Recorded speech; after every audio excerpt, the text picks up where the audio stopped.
Good evening. Back once again, Black Wall Street Legacy Inc. As you can see, we have a full cast for you tonight. Albany, Troy, Schenectady, Rensselaer. We always open the door for Mr. Davis, the founder and the owner of Threads Magazine, 518 Threads Magazine. So as my co-host and myself, Kayla, started to read some of the current events from the Threads Magazine, we noticed that a topic stood out, and that topic was anxiety. So we thought we'd take an opportunity to bring the conversation right to the community, and we couldn't do it without Mark and without one of his executive assistants. So, as always, I'm Ali. This is my co-host, Kayla. We have another one of our co-hosts. We integrate our shows a lot. Mark Davis from Threads the Magazine and Mark A. Davis Photography. And we have... My name is Shakima. I'm the creative director for Threads Magazine and the lead writer. Okay, so we're kind of collaborating on this topic today. We know that my co-host Kayla has a degree in psychology. We definitely want to see what our children are experiencing.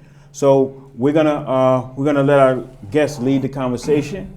Mr. Davis is gonna open up, and we're gonna just try to figure this thing out and see if we can make heads or tails out of it.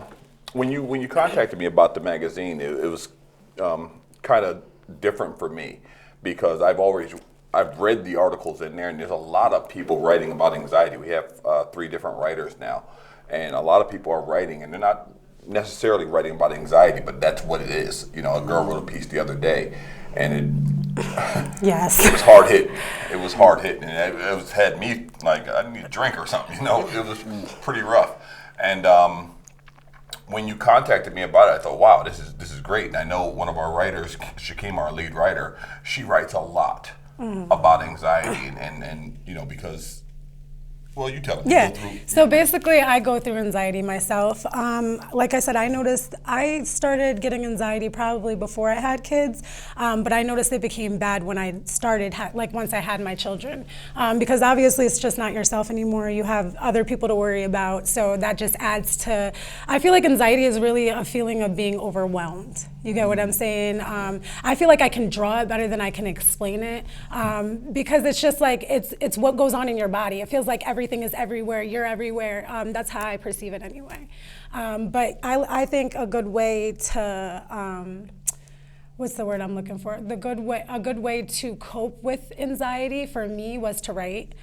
So I would write and let it out. I would count, you know what I'm saying, until I feel like my anxiety went away. There's just different ways to go about it, and everybody goes about it differently. So I think it's interesting to hear how other people go about it. Versus how I deal with it, you know what I'm saying? How about you? I believe anxiety is such a broad topic that it's, like you said, it's just a feeling of being overwhelmed. It's also more so not, if it's not physical or tangible, something that's going on in your life, it could be mentally. You know, I don't know if any of you heard about imposter syndrome. No, but I'd love to hear about it. Well, imposter syndrome is more so when your mental thoughts are convincing you in a way that you're a horrible person, even though you are not. Oh, wow. It might not be backed up by any facts or anything, but it's more so, okay, you're horrible, you're bad, oh, you really felt this way about somebody. And these are things that I actively deal with to the point that it makes me anxious or avoidant around hanging with people. Wow, I never even knew that's what it's called, imposter syndrome. Yeah, when you feel worse than you actually are. Oh, I write about that all the time. I write about that all the time now that I think about it. Right. Yeah, okay, I didn't know that there was a name for that, though. That's interesting. I feel like that on payday. All right, but so Mark, what are we saying? Are we saying that anxiety is a disorder? Are we saying it's a byproduct of experience? What are we saying? Personally, for me, I think that in watching people and having people explain to me what they're going through, I stop short of saying it's a disorder. And the reason why I would is because I see it as being pretty manageable. If anxiety is coming from a feeling of not being prepared, a feeling of overwhelmed, then it's manageable. Okay, it's manageable from a personal perspective. You know, I talked to Shakim about it before, and I said, I don't know if I've ever experienced anxiety because I'm ultra prepared all the time for things. I'm always like walking myself through what I got to do, how it may play out. What, you know, I even try to talk to her about it sometimes. You know, she talks to me. We talk a lot, and she's about to have a stressful conversation with somebody, and I try to talk her through how to prepare for that stressful conversation because that's what I do. So I don't get that feeling because, you know, then she called me back later and says, well, I didn't work out so well. Right. Yeah, because it doesn't. I'm sorry. What's a smile? Smile. Yeah. I don't think he saw it. Yeah. He didn't see it. Just keep on him cutting. Okay. Him cutting. No, my mic is upside down, guys. We gotta fix a mic. Sorry, guys. Technical difficulties over here. There we go. Can it be on this side? Does it matter what side? No. You should be As fine. long as you can hear it. Can y'all hear me? Okay. Where were we at? Being prepared. I was gonna say something and then my mic just slipped off. I forgot. I was talking about how I was talking you through how to prepare for that Oh stressful yeah. conversation. So he's always so prepared for conversations with people, whereas I'm just like, all right, I'm gonna wing it. But I think that's why I also have anxiety because, like he said, he prepares, whereas I'm just like, I'm gonna wing it. Then I'll call him back like, yeah, winging it didn't work for me.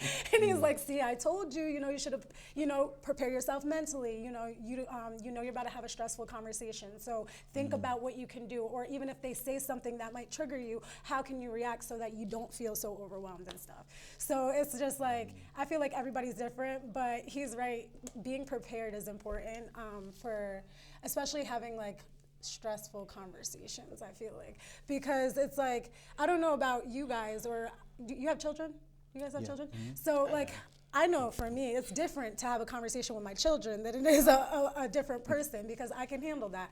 I'm already prepared mentally for that conversation with my kids, whereas somebody else, another person, like I said, I'm the lead writer of Threads, so I deal with other writers. I also deal with a lot of models, hairstylists, makeup artists, all that. Just having those conversations with them sometimes gets overwhelming, and I think that's really, for me, anxiety is being overwhelmed. Like, that's really what I think it is.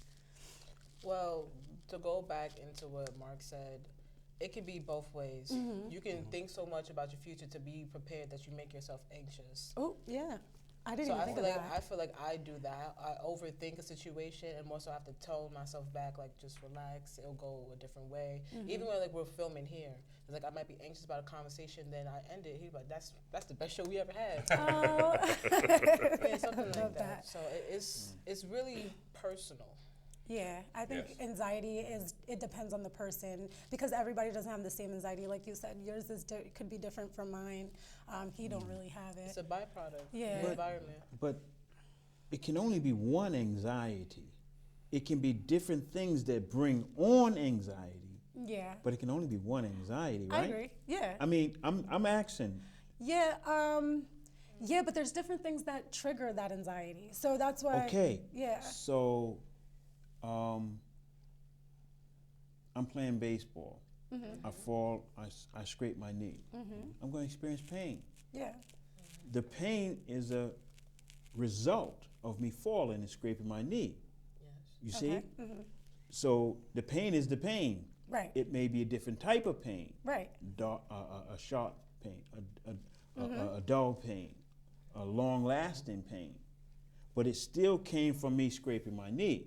Yeah. So is anxiety, but some people experience anxiety because of a broken home. Some people, and that's the way they deal with society. Right. Do some people experience anxiety because, which we see a lot, like when we were growing up in single parent homes, especially with the young men. The young men were more, a little more aggressive because, hey, he's the little guy, he's got to kick in and take care of, Family. the family or assist in the, in the male role. So that's all I'm saying. We have to say what could be a solution, right? Well, if anxiety, if we can agree that it stems from being overwhelmed, if we can agree on that, then the bottom line is that we're not preparing our children at a young age for what's going to come up for the world, for the life, because if that anxiety, if that's a feeling of it doesn't happen like overnight. I mean, it's something that Goes over that's time. that gradually gets there over time. So I would think that we're not preparing our children for it adequately. By saying to our kids, "Hey, listen, this is the real world." I know. We were talking about it earlier, where we were talking about the world now is everybody gets a trophy, everybody wins. Well, that works as long as you're 8, 9 years old. Right.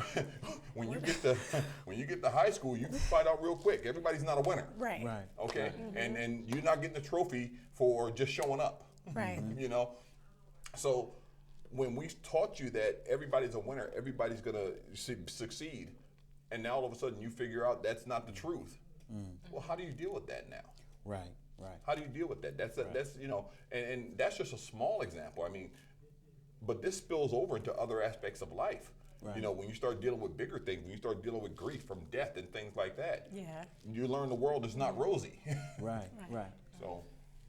So I mean, I guess are you saying that the way we learn or are taught to process information and situations would be an approach to, as us as parents, like she said, when she had her little ones, that's when she really started experiencing anxiety. So was it like I could understand a mom, whether a single mom or a mom with a husband and a husband and a wife, or a father and a mother, still anxiety, like it's like the first time around, right? Yeah. Or it's like 3, because like my mother was a single mom and she had 4 boys. We used to, we go in the store, we all go different ways. Yeah.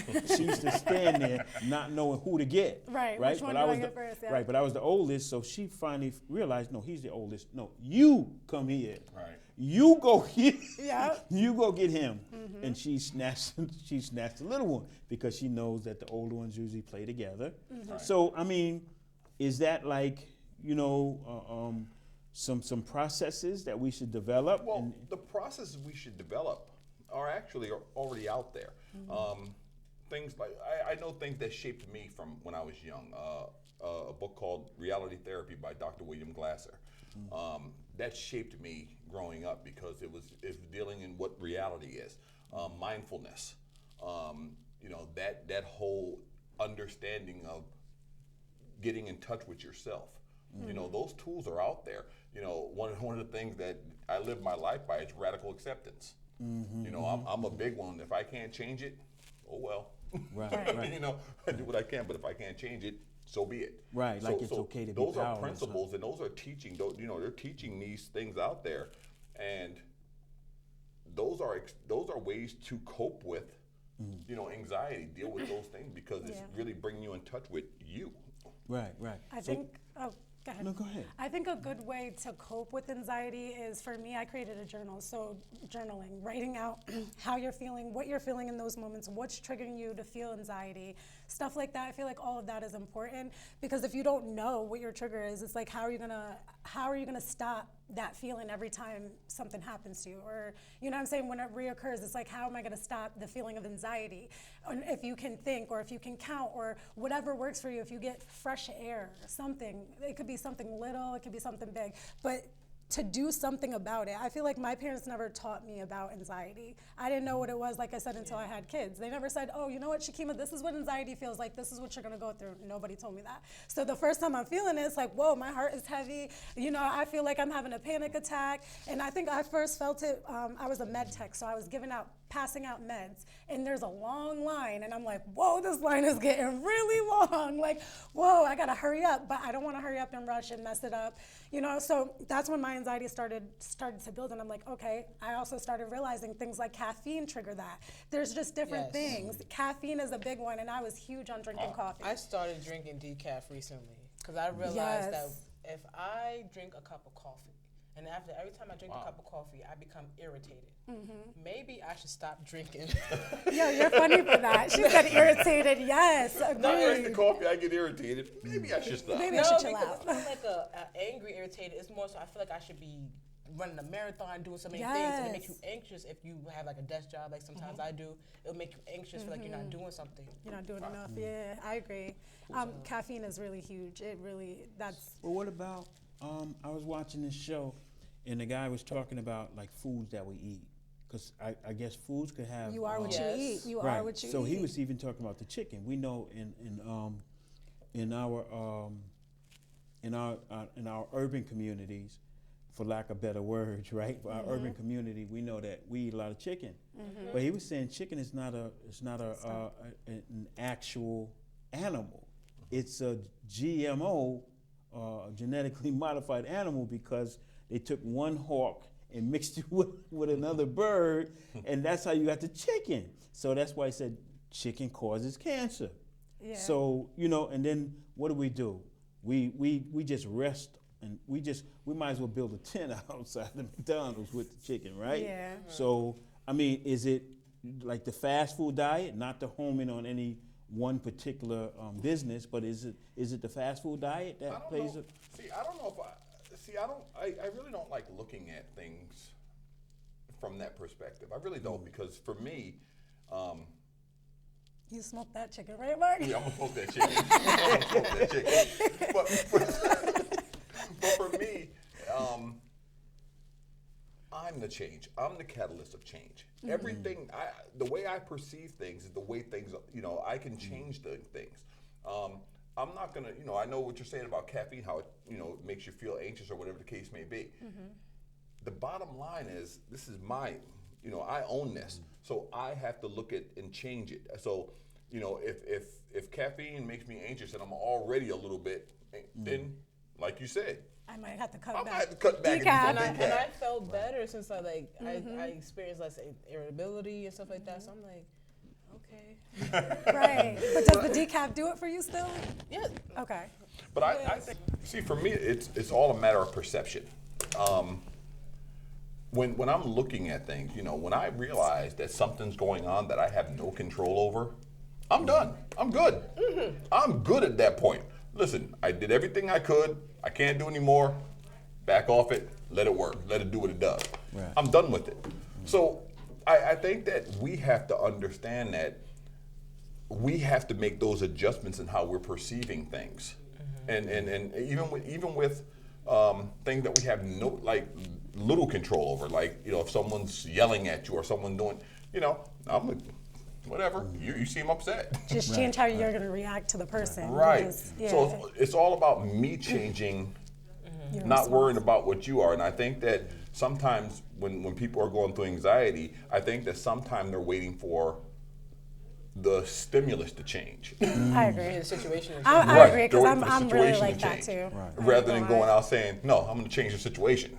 Right. So question then. We're about the same age group, and you guys are about the same age group.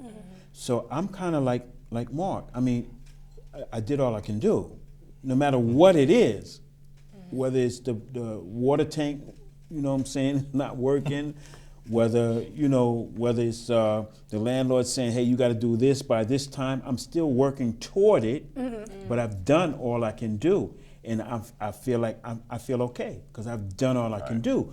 But then this generation, I feel right? like there's something else you can do. Right, you so- know, like there's Yeah. more we can do. What Right, can but we now- do to get this done? You know what I'm saying? But now, are you guys gonna be okay with? Are you gonna open up, or are we gonna open up where we can have a dialogue from the older generation or our older group to our younger group? Well, Ali, this group here, this age group here, I'm an old man. He said this age group But here. this age group here, Yeah. this is our first generation really that grew up with social media.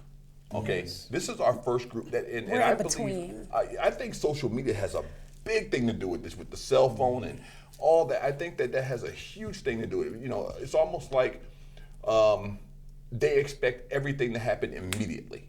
Yeah. Okay, it I has to agree. happen like that. It is the instant Okay, gratification. so it's like if you text somebody and they don't text you back immediately and you know they saw the message, you're feeling a certain kind of way. Yeah. It's like, yo, are they mad at me? What's going on? here? Why are they not responding? Can't they be working? Can't they be doing something with it? So they expect things to happen immediately.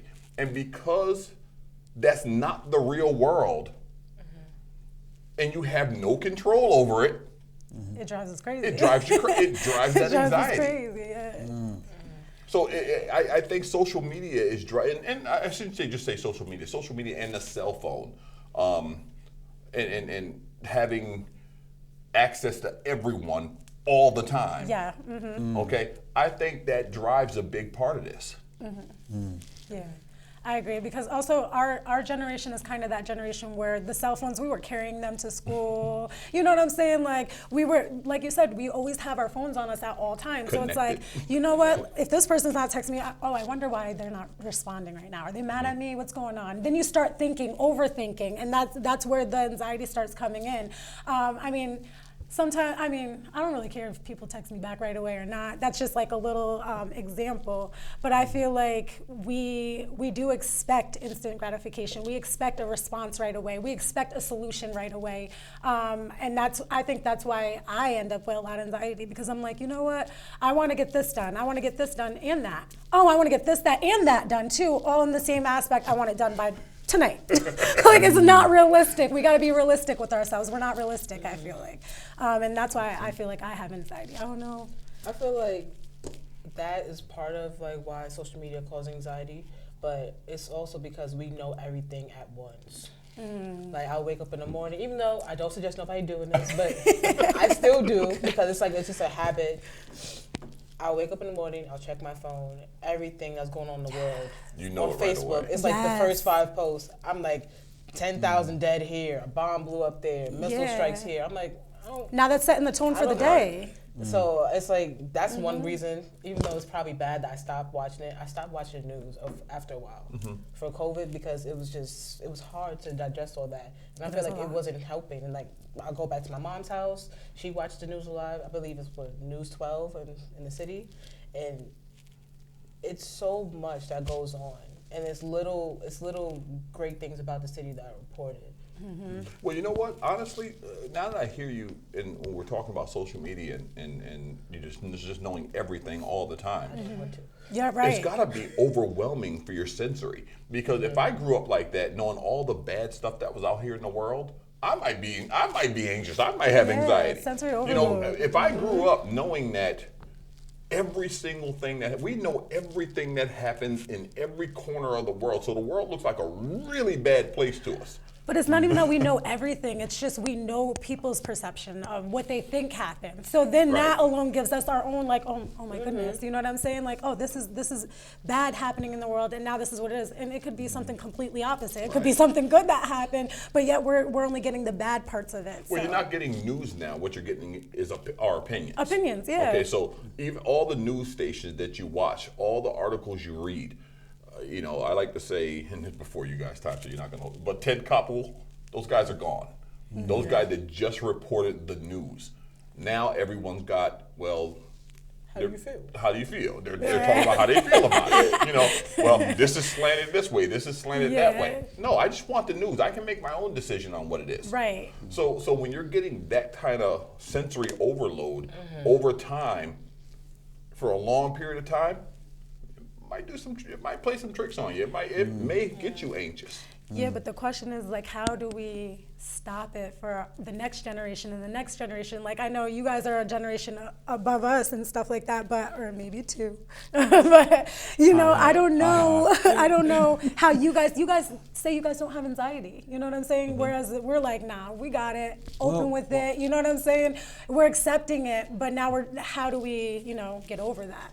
Well, I don't think we're saying we don't have anxiety. Okay. I think we're saying That's what I'm saying. that I'm saying that when things come to me, I process them. Differently, yes. Some okay, things that makes come to sense. me and I can stand close to them and deal with them. Some things come and I want to move back a little bit. Okay. Some things I shut down. Yes. But even like when I was younger and we used to box, you're anxious before every fight. Right. But once you get in the ring and you got to do what you got to do, otherwise dude going to pummel you, you're not anxious anymore. Your That's whole true. your whole countenance changes. Your demeanor changes. That's you know, true. even like okay, so you're a psychologist. So you majored, and that's your field. Soon you'll be mentoring and operating on people's brains, right? She said, "All right, that's a neurosurgeon." Yeah, but how do I mean, because you have that training, does that mean you deal differently with anxiety? Do you? I mean, are you more equipped to deal with anxiety? Psychologists and psychiatrists, they battle so much just because they take on other people's problems.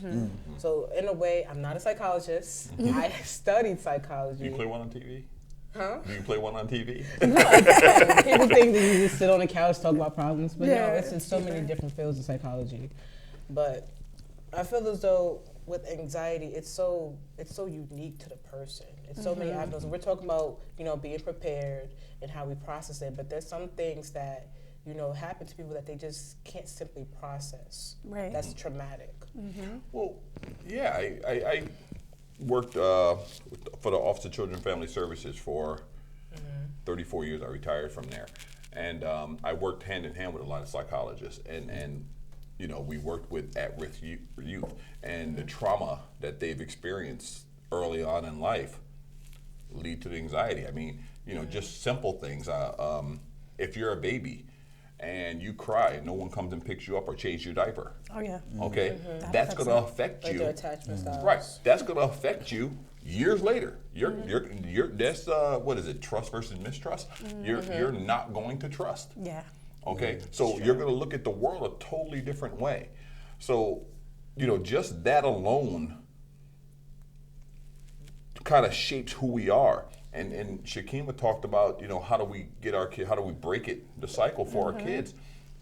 And I think the discussion, the talking about it, the not hiding it, the understanding that, no, we're not going to let our kids grow up thinking that the world is this rosy place where, everything's going to happen like this and you're going to get everything you want. And because even, I see parents now, they're responding to their kids every whim. Yes, Like that. they Like, start screaming. They want something. Their kid got it now. It's like, whoa. Yeah. You see the kid in the Make store them work for it. screaming for something. You see mom breaking her neck trying to get it for. Like, whoa. Yeah. That didn't happen when I was a kid. Right. I Same. don't want to tell you what happened when I was a kid. Right, same. My mom would be like, don't ask for nothing when we go in the store. I'd be like, okay. But like you said, preparing our kids, I feel like it's just really learning the triggers and what we can do, because like I said, that was never a discussion in my home. My parents didn't talk about anxiety, whereas my kids know I have anxiety. So they're like, my oldest especially, my 9-year-old, she's like, oh, mom has anxiety right now, guys. And I have a 2-year-old and a 1-year-old. They have no clue what that is. But like my oldest is like, oh, mom has anxiety right now. Let's just give her a moment. You know what I'm saying? She even already knows like what to do for me in those moments when I'm going through my anxiety. So it's like, how can I figure it out for her, or for kids? How can the next generation just figure it out for themselves, so that when they start to go through it, they can identify like, okay, this is anxiety. This isn't just a random feeling. This is anxiety. You know what I'm saying? I feel like for the generations, in order for them to have that discussion, it requires a certain level of sensitivity. Because you two gladly are very more, like, you're more sensitive to the topic. But in my life and people who are close to me, they haven't really experienced that. It's more so, oh, you're lying, you're being sensitive, you need to just let it go. But the older generation doesn't realize when they didn't just let things go, massive chaos happened. Yeah, we I'll be the first one to tell you, I'm really not that empathetic of a He's really not. I am not. I am just reality driven. Yeah. I'm reality. Here's the issue. Here's the fix. I'm the Get on the fix. I'm the one who's and I'm really, I know it's not the answer for everything, but I think it's the answer for a lot of things. I think that, just say, hey, this is it. You have this. This is how you perceive things. What are you going to do about it? Are you going to reach out and get help? Or are you just going to say, I got it. I got it, No, and I'm no, gonna let it eat me alive. Right. You know, so that's the part that angers me, and that's why I'm a no nonsense type of guy with that. Because if you know you have a problem, it's the same thing. If you know you have a heart ailment, if you know you have you're going blind or whatever, you're gonna go see somebody to get it fixed. Right. So if you choose not to talk to somebody to get it fixed, not to get the correct perspective on things, like, okay, well, you're content with letting it eat you up then. Okay, I'm content with that too. You know? But I know I was talking to someone, and we were gonna try to put together a group, you know, to have a real conversation about it. Like in the city, you can go by the project complex. It can be 1 a.m. You'll hear children inside playing. You're like, it's 1 o'clock. They're supposed to be asleep. It's a Right. school night. They don't leave the door open and tell them to come in. It's just that if they were on the street, no, you won't be on the street. Right. Get over here. Right. Because their mother or their parents might be, overwhelmed with drugs or whatever the case is, right? Right. Some people just don't even pay attention to where the children are. Right. But here, and in the city, you can go to almost any housing development and you'll see that. That community room is being used for those babies. Right. And there's some older women or older sisters that are there making sure they're engaging with them.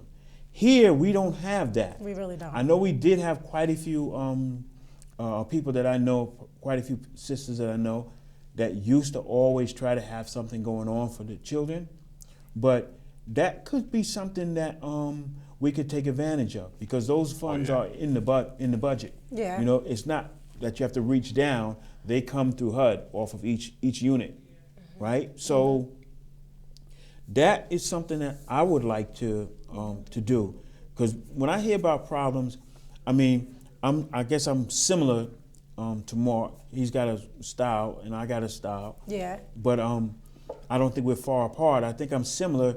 That, I mean, you look it in the face, you look it in the eye, and you say, "Hey, what's up? What we gonna do about it? It's here. We're not gonna argue and say it's not here, right?" Because a lot of our children in school, especially in Albany High School, a lot of them are experiencing some anxieties. Because you can imagine, even like you see them coming home from school, whoever came up with the design, the plan for the traffic, they all live in the lower wards, the 3rd ward, the 5th ward. So they're all gonna come this way, especially during the summer. You got the young males feeling energy. You got the young does, the females, and it's just oh, you're laughing hard. Yeah, because you just came out of school, so you know. Like, you ain't what we talking about. But it's just that whole interaction, that whole just social development, like you keep saying. So It starts at such a young age, though, because, you know, it's like, okay, I have a 25-year-old son, and we were accustomed to quiet time where it was reading time, and our kids are so overstimulated now that nobody has a chance to decompress. The TV's going, Yep. the radio's going. There's some type of stimulation is coming all the time. So it's like one of those things where no. From 7 till the next morning, it's quiet time in the house. TVs are off. We're reading books. We're decompressing. right. But we got the TV. We got This generation sometimes- is different, Yeah, though. sometimes you go in a house. There's 3 or 4 TVs going on at Yes. once. Right. It's just Very like much. stimulation Yeah, that's true. everywhere. Yeah. So how do you teach? How do you go back to saying no? We have all this stuff available to us, but we don't have to use it all. Right. Okay. Sit down. It's book time. We're all gonna read. Yeah, well, you're gonna read. I'm gonna be doing my journals or whatever Yeah. the case may be. This is quiet time around the That's house. true. now. That's why I do. I make my kids color and stuff, Right. do other things. That 'cause- decompression. That's important. So that you put it that way, does the financial situation or the level of the family play a role in this? Because I mean, if you have the mom and she has to work, and the dad works, they're tired after a long 8-hour day. Yeah, so just he give your might kid do the time. construction, Yeah, I she get what you're might saying. work at So I mean, then the children have more time to themselves, right? So you think Not think s- that No? I would say think financial. So financial, somewhat. I think it's more of a. We make choices in life. Those choices have consequences. Okay, so if we start our family when we're 22 years old, okay, we start our family at 22. Yes, we're in those grinding years. Dad should have 2 jobs taking care of the family. Mom should have a job, to help it out. Yes, that's that grinding period. Okay, it's not actually the way it should be set up. When my wife and I were married for 8 years before we had our son. Okay, well along in our careers, doing what we need to do. When he came, he was we were ready for him. We were building a home. Our home was being built. All these things were in place to take that stress off the relationship. That's actually true. It was the control. We were in Today control. there is no control. And even when I think about it, I was 19 generation. when I got pregnant. I was 20 when I had my daughter. I had no clue what life You was. control. Yeah. None. So That I makes was in sense. complete control of my life. I wasn't. Our home was being built. We had our careers going. Our son, everything. I was in control. So I never lost control. Yeah. Right. Whereas if you're 22, think about this. You're 22. You get married. You have a kid. You get a home. You got bills coming out. You're hemorrhaging money. Yeah. Right. Okay. Yeah, you got some. You're not in control. Yeah. Right. So that kid, Right. Is gonna see. he's going to suffer because he's going to see you not in control. Right. Okay. And you're going to turn on the TV. Were you at 20? At 20 take off? Okay. Okay. I should do like 22 minutes maybe. When I wave like 20 seconds to wind down, a minute to wind down. Yes. So when you get to the point where you have your home, you have your car, you have your job, everything is, and then you bring the kids in because the kids put an incredible amount of stress on your relationship. Right. If you don't have all those things in place and you're trying to put them in place and then you're adding kids to the mix, Yeah. guess what's going to happen? You're going to use the TV for stimulation. You're going to say, okay, go watch TV. Go do this. Get away from me. Leave me alone. I need to decompress. I need time. Right. Yeah, you do. Right. You do, and that's a fair assessment. So, not financial, but control. Okay. It's a matter of but, control. But even when you talk about planning, a husband and a wife or 2 people that are, committed to each other, right now, the male and the females, they like on some hyper sexual stuff. Every channel you turn to, you have a woman that's practicing her shaking skills. You got the guy, and he's practicing his gangster skills. There's nothing wrong with hypersexualized. I mean, that's fine. It's about the bringing the kids into the mix and bringing, you know what I'm saying? It's not about sex. It's about bringing the other entities into it. The kid that comes into my son, he needed. I don't know how anybody does that without a mother and father. I'm telling you, it is stress, and it was me and my wife with one. So when you got that stimulation coming from all over the place, man, I feel for you. Yeah. I feel for you because I know that's not easy. It definitely ain't easy. I got 3 kids and I have all daughters, and I got a 9-year-old, a soon-to-be 3-year-old, and a 1-year-old. So, like you said, it's not easy. So sometimes I'm like, all right, I finally got one situated. I'm like, all right, this other one, now she's coming. I need a moment. Take the tablet. So he's right. There are times that we as parents do that. We do try to get them off our backs because it's like, all right, mommy needs a moment. But even with coloring, it's like I'll tell my kids, sit down and color. There's 3 of them. So mind you, it's a group of y'all. Interact with each other. Have fun. And it'll be like 5 minutes, 2 seconds later, one wants the TV, the other one wants the Switch, the other one wants the tablet. I'm just like, what happened to coloring? You know what I'm saying? It doesn't last for long. It's like 15 minutes, if that, and now they're right back to the TVs, the games, all that, cell phones, whatever. And it's just like, dang, how do I get them to just sit there and just chill out. Just chill out. Just chill out. Decompress and actually do it without staring at a screen. Because, that's really, that definitely does something to our kids. And the way we got around it was that because we only had the one, it was my wife and I. You guys had time. We had time. So decompress was sit on my lap, let's read a book.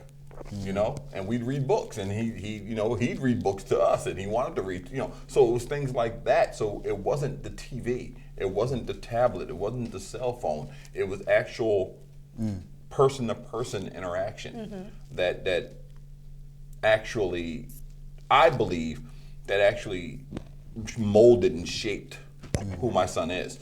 So when you think about all the stimulation that we get now, it's nonstop from the moment you, like you said, you wake up in the morning, you grab your cell phone right there, scrolling past, Texting everybody back home. it's like, Right, wow, like from my the phone first doesn't thing in the work. morning, what happened to going out and sitting on the deck with your Decompressing, coffee right. and just taking that time for mindfulness? Yes. To say, you know what, this is what my day is going to look like. This is what I'm going to do. I have reminders set up on my computer of things I have to do. So when I go look at my computer screen, I do this, and I check them off as they're done. Okay, but I set that up in the morning. So I know what my day is going to look like. Now, if somebody throws a monkey wrench into the day, I can't change that. But your Okay, anxiety is cool. also not going crazy. I noticed that. If something so- else just gets added to your schedule, Right. like, all right, it's added to my schedule. Me, I'm like, whoa, I had this planned out for the day. Now this is added to my schedule. Oh man, and now I'm problem. mentally That's like, how like anxiety differs because I'm like the opposite. If something gets thrown my way, I grew up in chaos. So I'm able to, I function in chaos when everything is Me just too, I do structured function in and it. this and that. That's why I'm more so anxious. I feel like I should be doing something. yeah, I always feel like I preparing should for be the doing worst. something. Well, Yeah. what about Kanye West when he said, That's a whole different story. well, he said, like with the music, because he says listening to the music overstimulates, right, the children. Yeah, I It puts them on a lower vibration, Vibration. right? And we should be on a higher vibration. Higher. Does that have anything to do with anxiety? Or that's just a whole different, It we picks- need Yes. another show. Yeah, definitely. We need another show. Because I feel like the kids need to actually like talk back to me with the lyrics you're singing right now. And a lot of stuff, even me, I have to examine. Like if I hear a lyric and I'm just like, I don't kind of agree with that. I just tend to stay away from that type of music. I agree. I'm still guilty of indulging in it. Yeah, no, me too. I mean, I love some gangsta music every now and then. I'm not even gonna lie. But also, when you do listen to it, it puts you in a different zone, a different mode, a different mindset. Also, like driving to gangsta music, we're speeding. You feel me? Like driving to. That's driving to anxiety? somewhere- No, but it's like no. influence. Yeah, I wouldn't say it's anxiety. It drives. When something sets the happens, tone. it puts you in a mode that when something Yeah. happens, how you're going to respond to it. So, if you're sitting around all day listening to, I cracked them in the head, I beat, I did this, I did Now that. this is how Now you're when feeling. something goes wrong, That's what you're you have to already do. you're there. Yeah. You're already there. So the music can influence. In fact, I think the music has influenced us because we see this in kids now. We see that if reading can influence you, why would you think music can? And now it's a melody, and now you're Yeah. singing it over and over and over to yourself. you're So now you're internalizing embedded. it. Yeah, You're literally. internalizing. There's sometimes personally for me it was like I went through a situation in the past where I was being stalked and stuff like that. So there was times I purposely put on different music that heightened my anxiety and my awareness of my environment. If I already know I have like this danger in my community or potential danger, I'm not going to listen to something that's going to calm me. No, I'm going to listen to something that's like, for lack of better terms, raw, and gangster. I'm opposite. Because I'm feeling, I need to feel hyper or Right. I need to feel like, okay, somebody's looking at me because somebody might actually be Looking at you. me. I get what you're saying. But then I'm glad I don't have to do that anymore. But it was even with that, it's more of a headache because I'm like, I don't want to be, like you said, unprepared for Yeah. the worst. Right. I just think it's funny because, you get the people who are saying no, the music is no, it doesn't influence anything. No, I don't. Well, It a lot. if you've read a book that has influenced your life, if you've read a book, and I know everyone has read a book and said, wow, that's a life-changing experience why wouldn't you think that internalizing music would do the same thing? I mean, honestly, it sets the tone even for photo shoots. We ask the girls all the Yeah. time, like, what is gonna get you in your zone? And you know what I'm saying? The different types of music that I've heard in that studio, I was like, oh, okay, this is okay. All right, to each their own. But it does. Music is different for everybody. I feel like it gets you in a different zone and something. We can listen to probably the same thing, and I might get a different feeling than she does. You get what I'm saying? Off of that same song. So I do feel like music has. It does play away into It drives anxiety. It drives it. It does. It's just television shows drives anxiety. I mean, news channels drives anxiety. Everything can drive anxiety If you let it. if you let it. Yep. Everything can. You know, just a conversation. You know, it's like I know people who have difficult relationships with their parents. Now, you know, when you come in the house, a difficult conversation is about to happen. What have you done to prepare for that? You know it's going to happen. You know you got bad grades or whatever. You know that report card. Right. What have you done to prepare for that conversation? Nothing. You sit back and said, well, they're going to be mad, da da da da. Okay. But think about the questions they're going to ask you. Think about some probable responses that you could have to those questions they're going to ask you. Take the anxiety part out of it. I heard Shakima talking about triggers and understanding your triggers. That's important. That's probably the most important thing that you could ever do is understand what things that you are not prepared for. That thing that's going to set you off. Yeah. Okay. That's probably the most important thing you can ever do is just understanding. That's a bridge too far. Yeah. And sometimes you have to go through like being triggered to understand that. Yes. Some stuff is obvious, but I like even in my life right now, like certain scents, or if I find something within my apartment, I wouldn't know at the time it would trigger me, but then it might cause an episode. Yes. I had a kid that I was working with years ago, and I really had good success working with at-risk youth. And I had a kid that I just couldn't get through to, man. Every time I came in, this kid would make me restrain him. He would do something, he would go nuts. It was like I was his trigger, and I couldn't figure out why I was his trigger. Well, turns out when I talked to psychologists about it, psychologist said, well, I found out what it is, Mark. She said, your cologne that you wear, his father wears that cologne. His father beat that kid. Okay? Wow. That was like, It is a wow, thing, yeah. I'm the trigger. What I'm Yeah. wearing is the trigger. And you didn't even You know, something just that sounds like, whoa, you know? So anything can be that trigger. We just have to identify it. We have to stop trying to analyze what was good and what was bad and just go back a little bit further and find out what you felt.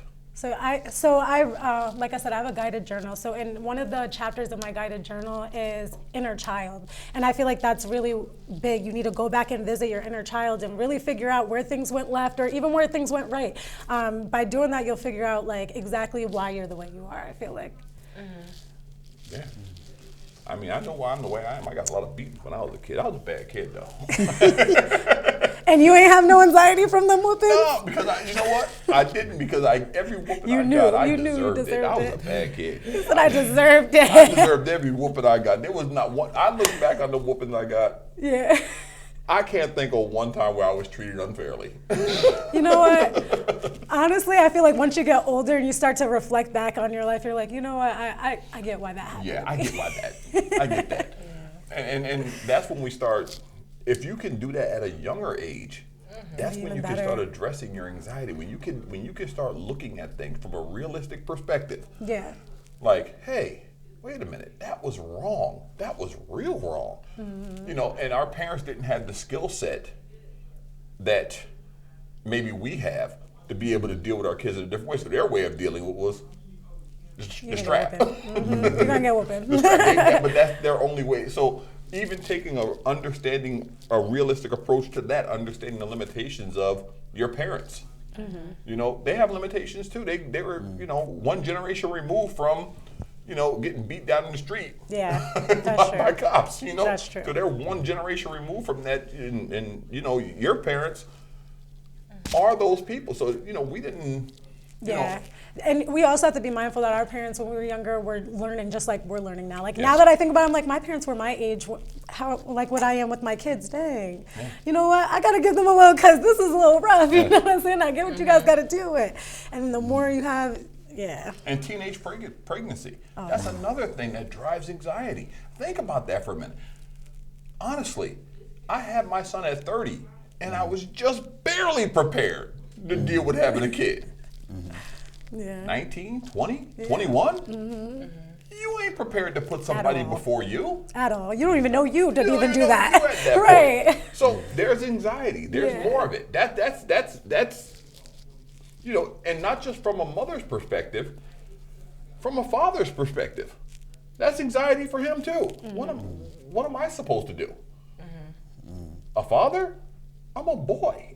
Yeah, that's true. What am I supposed to do? Yeah. So, all these things drive anxiety, and that's why I think it's running rampant, because all these things are kind of hyper happening. They're like it's everywhere. Agreed, and it's not even like a real conversation people are actually having in their homes like that. I know now that we talk about it, now I'm like, I need to go home and have a conversation with my daughter, my oldest, because it's like, what, maybe she has it now, and I don't even know. We don't know if they have it because our kids aren't coming to us like, oh yeah, Mom, I have anxiety today. My anxiety is But it's bad. like, I'd rather the term I'm anxious in the moment than I have anxiety, because Yes, then, because now you're giving it to yourself. One thing is, I go through problems. I probably talk about my problems, things I've been through. But one thing I cannot stand is a victim mentality. Yes, I agree. Yeah, so I'm I agree. empathetic to that, because when you're only harming yourself when you see yourself as a victim. Every I'm time, too. I'm not a victim of anxiety. I'm a person who's dealing with it. Same thing I learned in one of my psychology classes. Instead of addressing somebody as an alcoholic, you address them as a person who battles with alcoholism, because that's not your identity. Yeah. I'm not anxiety. I just deal with it. anxiety. I agree. I like that. That's actually pretty deep. She Snap, snap, girl, snap, snap, Because snap. then, like, 'cause, that becomes that's why I feel like older generations don't take us serious, because they're just like, oh, you guys are just, I'm sad, this is me, I'm excused from the bad behavior I did because I have depression, because I have anxiety, and I see it and I understand why some of them like, okay, this is really a facade, but when you really deal with those things, Remember I talked to you about understanding limitations? Yes. The older generation, you got to understand their limitations too. Okay? And what I mean by that is that if somebody was dealing with anxiety when I was a kid, like, you better get a grip. Yeah. The hell out of here. Honestly. Okay? It was no, talking. It was none of that. So we didn't grow up in that world. Yeah. So it was all about, look, you better get your shit straight. Yeah. Because that's it. that's how I was raised. Same, my me too. mother- That's how I my was mother's like, yep. that. It's like, so, like, she might ask me, and even Ali asked me about, other stuff. Like, he asked me, like, where do you think it comes from? Because he just didn't understand. And I don't know either. Yeah. That's still a phenomenon that we still have to. I'm quite sure if somebody was picking cotton, they say, excuse me, I'm having anxiety. I'm having anxiety. Can I go to the bathroom? I'm experiencing anxiety right now. But the other thing about it is that we live in a world where nobody wants to really fix it. They just want to medicate it. Yeah. So it's Thank big you. business. I agree. No. I would hate. That's why it's like, I told my friends I'm more skeptical to.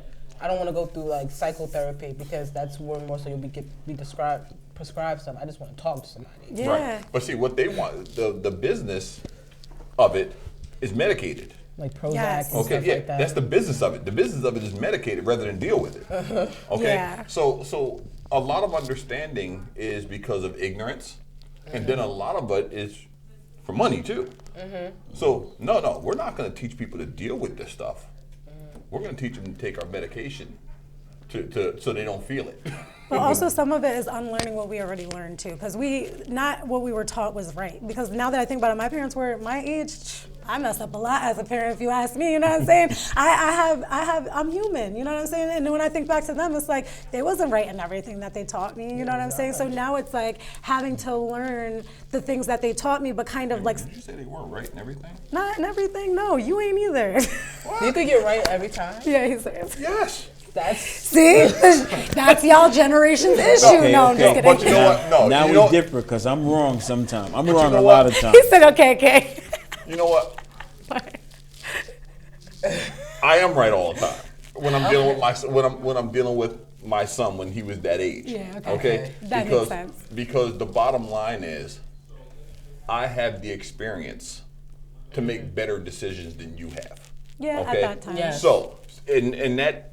Yes, I am right all the time. That's the mindset I want you to have, is that yes, I'm right all the time. Now, when my son turned 18, I was like, hey son, no, I don't tell you what to do anymore. I'm an advisor now.